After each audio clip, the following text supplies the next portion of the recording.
When I went for my bachelor's degree, I was a bad student. So if there are any children watching, do not follow in my footsteps, do better. But what happened to me was I wanted to be in mathematics. My advisor told me they didn't want me in that. They said it was not practical. So I became a business marketing major with an economics emphasis, but I did not enjoy it. So what I did was turn it into a big experiment to see how big my short-term memory was. My little game I played for 4 years was, can I do the reading assignment the night before the test and still pass? That's terrible. That's a bad thing. Children never do that. And I ended up graduating with and then I spent all my time reading about the origins of AI. My favorite author back then was Douglas Hofstadter. He wrote Gödel, Escher, Bach, Metamagical Themis. These were intellectual arguments about what are the connections between consciousness, creativity, AI, and are there limits to mathematics when it comes to innovation?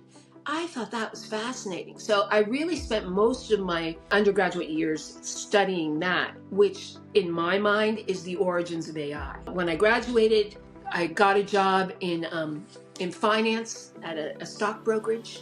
I ran into a little resistance about women entering the workforce. A manager I had that said, I'm not going to do it. You will get married and leave your career and it will be a waste of my training dollars. I used to write him a note every day before he came to work and put it on his desk and say, have you thought about Dawn's license today? Some days he would come in and he would look at that and he would laugh and he would wave and he would say no. Other days he would come in and he would wad it into a ball and sling it at me and say, stop, just give up, stop, accept my decision. And I said, no. I ended up moving to a different brokerage.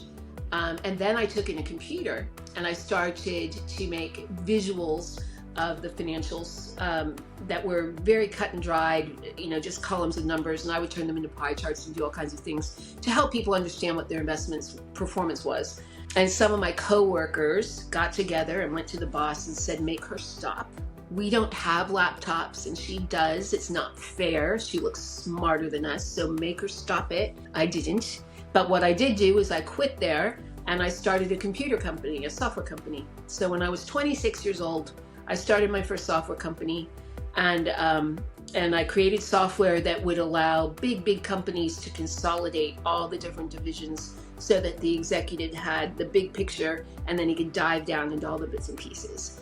And then I did a bunch of prototypes for different companies in industries ranging from energy to aerospace to finance. And I had a great time doing that. And I also wrote a class so that I could teach executives how to better leverage all these tools that I could make for them. That was a company called Executive Office Solutions.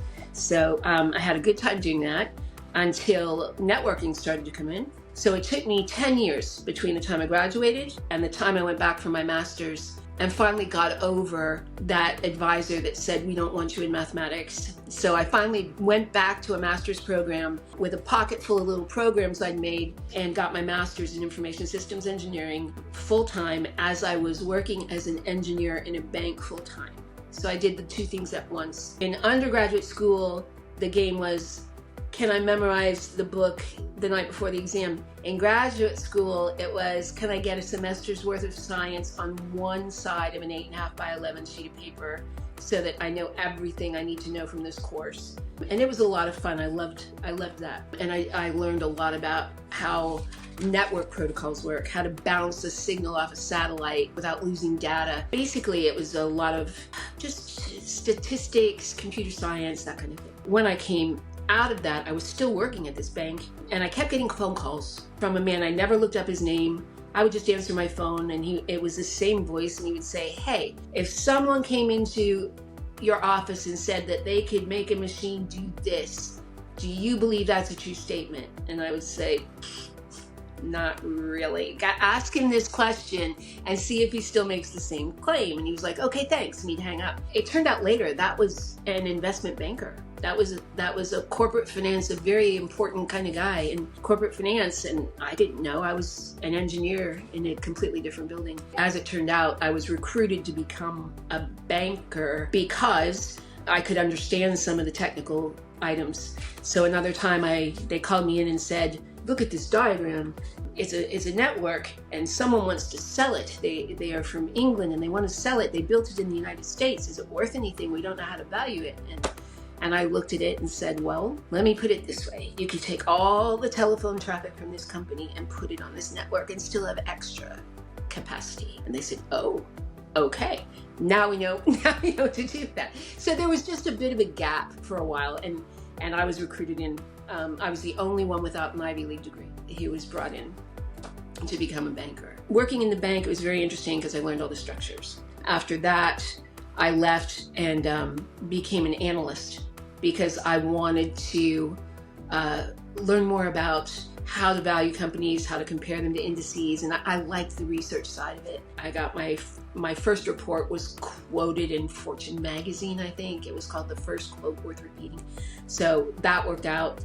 And then I was recruited over to mutual fund management. So I learned all about creating a portfolio and managing that. That's where I was first introduced to timing differentials, because the market shifted dramatically, but I was restricted by a prospectus. Even mutual funds have a prospectus, which is all the rules you have to follow in order to be compliant.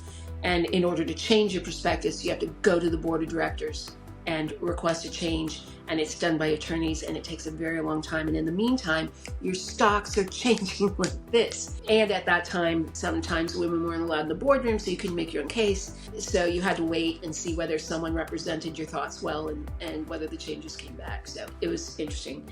Ultimately, throughout my career, going from undergraduate, non-science, master's degree in science, into the money-making side of these banks as a banker, an analyst, and a portfolio manager eventually, I really saw myself as I match patterns. That's it. That's kind of my skill. So I look for patterns and find patterns. I helped decision makers make important decisions when a lot of money was on the line and they wanted to make sure they were right. They would point me at something and say, tell me the flaw in these chips, or tell me the flaw in this software industry, or what's the newest thing on the horizon.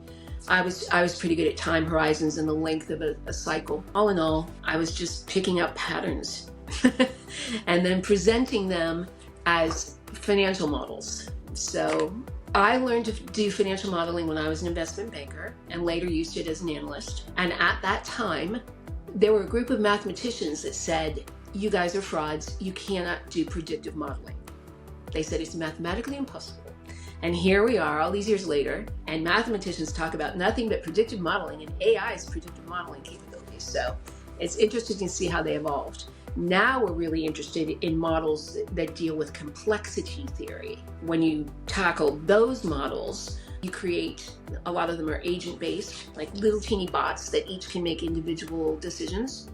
And you watch masses of them to see what kind of aggregate behavior emerges from that complexity. And that's the kind of modeling we do to predict the spread of pandemics, the results of wars, financial outcomes, that kind of thing. It doesn't matter what kind of model you work with. If you work with models long enough, you know that they can be influenced by the person who owns them. And that is the primary reason why I thought self-governance was the right place to be for AI, because it's going to happen. We don't want to create an ego-driven or biased AI model. We want to have governance mechanisms in place.